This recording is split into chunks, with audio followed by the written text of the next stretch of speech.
the blueprint that's been used with Cage Warriors before. We want to do that with Sean in Glasgow. Every so often in MMA, you get the sense that you're witnessing something special.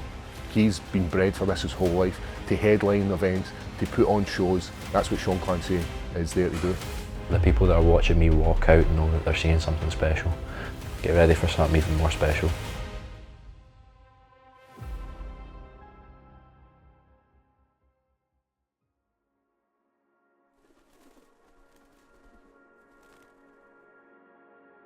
There was no light bulb moment for me. There was no, oh, maybe I can really do this.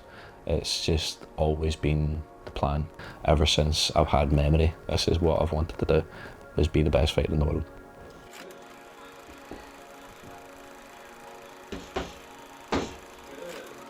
Some of my earliest memories of training and stuff like that were literally in my living room, in front of the telly, listening to Evanescence. Sitting doing like squats, press-ups, wrestling with my dad, wrestling with Logan. So, literally some of my earliest memories are of doing these things with my family. I was always of the opinion my sons would have to be able to handle themselves. Thinking about it back then, it was just time to spend with them, time to have fun with them, time to teach them how to handle themselves, and kind of time to bond with them and stuff like that. I am from Paisley in Scotland. Being from somewhere like here gives you a sense of pride, I would say. It's moulded me and definitely shaped the kind of man I am today. Growing up in Paisley was rough. Teaching them how to fight was to just keep them safe. Being the older brother definitely had its pros and cons, definitely more pros than cons, I would say, compared to my other brothers. Growing up as well, I used to always like hog things like the TV room, like see like in the morning, like see when it used to be like channels and you choose a channel, it'd always be like his channel. Aye. Or it'd always have the remote, and if you tried to take the remote you would get quite a bad beating. I'm always beating them up. I'm never the nail, I'm always the hammer, unless they gang up on me. But I've got basically built-in training partners. I've never not trained, even when like lockdown hit and stuff like that, I was not without a training partner once. I always trained them, but when Sean decided he wanted to do this for a living, I was like, you need to go to a higher level. You have to be there, like it's my job to keep you safe, and this is a very, very dangerous occupation, so that's the safest I can keep you, is if I hand you over to James Dolan. I am James Dolan, the head coach at Higher Level MMA. I've known Sean since he was a wee boy. I used to train his dad back in the day. Sean started travelling at Higher Level, which was the first gym was in Whitburn. He was about 14 years old, and he used to travel about 110 miles round trip. He'd turn up in his school uniform with his blazer and stuff like that on straight to school into the gym. I was very anxious, nervous, like doing most things, so you can imagine how I would be going into like the best gym in Scotland for the first time. He's obviously come into a room full of seasoned amateur and professional fighters as a 14-year-old kid, and he's quickly had to learn to hang with these amateur and professional fighters. To date, there's 6 Scottish fighters made it to the UFC, and Sean's been on the mat training with 5 out of the 6 of them. Now, when I first came to the gym, I believed that I had a good game for mixed martial arts. That totally changed because the jiu-jitsu that I was producing wasn't good enough to roll with Sean. Sean was always getting the better hand, and that was the same as in striking. Now, I'm a light heavyweight at this point, and I'm dealing with a young amateur middleweight.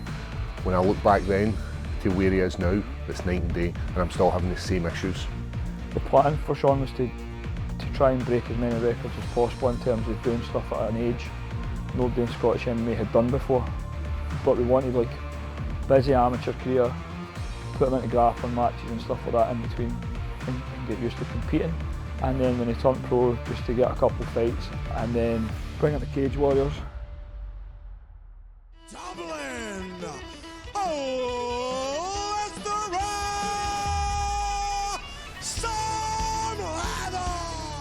For my Cage Warriors debut in Ireland, it was special. It was very, very, very special to me. I could not have asked for it to be any better than it was. It was just picture perfect.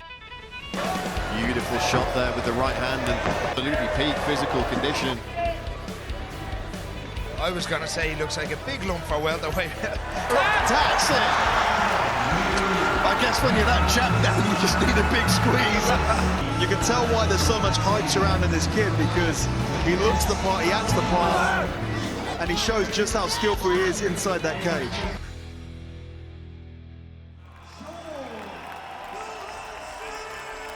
So the next fight, when Cage Warriors returned to Glasgow, I was actually on the last Cage Warriors Glasgow show.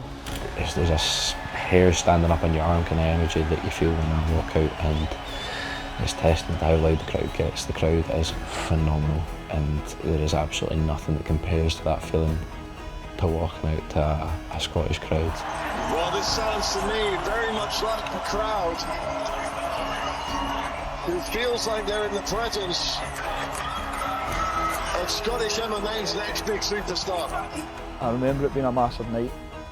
Sean came out and did not look like a 21-year-old kid in front of 4,000 people, 10 minutes for his house in an arena, took out an established fighter. It's not something you can see over a screen, it's something you need to just feel. It's thick, you could cut it with a knife.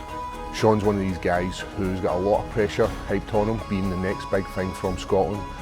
And there was a point where I'm like, is he too young to be dealing with this? And he's proven me wrong every single time. Oh, big shot from Sean Clancy there. From Clancy Jr. Catches in with the left hand. Straight onto the mat in the centre of the cage here. Done it violently. Pinning and punching. This is a masterclass in grappling ground and pound and how to grapple in MMAs. And into a triangle. And I think he's going to finish this. He's locked on the wrong side, but if the triangle's tight, it really doesn't matter. Paul Crosby taking a close look at this one. This is going to be it, and it's over! Unbelievable! Sean Clancy Jr. gets the win, and looks like a sure thing doing it.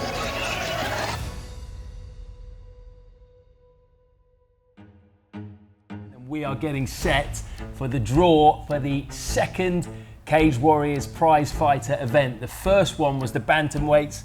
This one is going to be the bigger board. It's going to be the welterweights. It's going to be part of Cage Warriors 176 in Glasgow on September the 7th. And there are a lot of prizes at stake as usual. There's a $50,000 prize for the winner, plus $10,000 as a bounty hunter bonus. I didn't really believe it.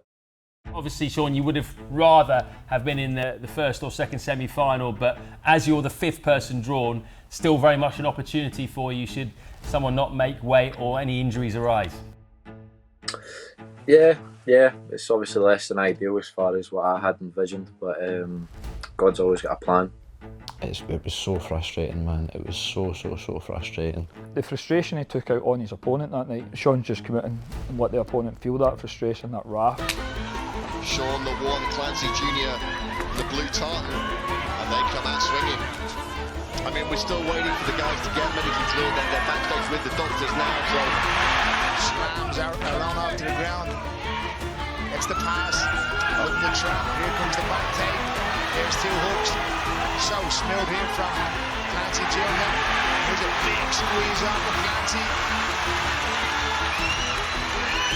This could be it.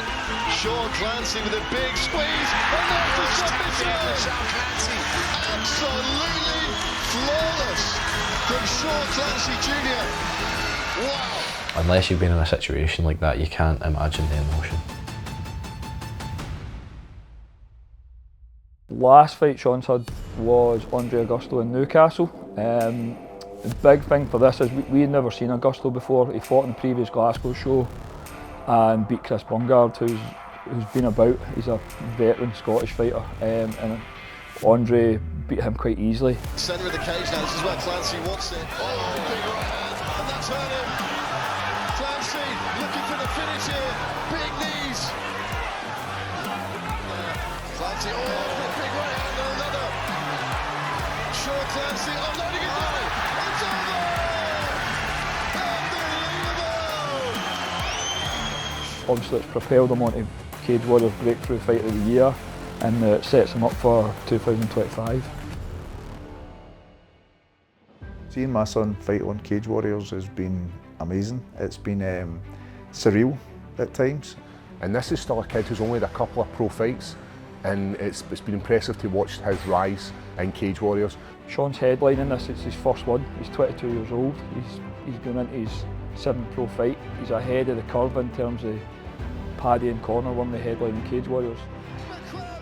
So I know how much he puts into it, and I know how dedicated he is, and I know that's what he's wanted since he was like 3 years old. So it's a dream that I've carried as long as I've been conscious. To be a fan of your own son is like a strange sensation. So pride doesn't cover it. Scottish MMA has not seen a fighter like this previously, and there's a long history of very good fighters coming out of Scotland, but nothing like this so far. But you want to come and see him fight before you're having to stay up to 3 and 4 o'clock in the morning and watch him fight in Vegas, so you can tell people that you've seen this guy fight on the rise up to that position. It's so ingrained in who I am to become the best fighter this planet's ever seen.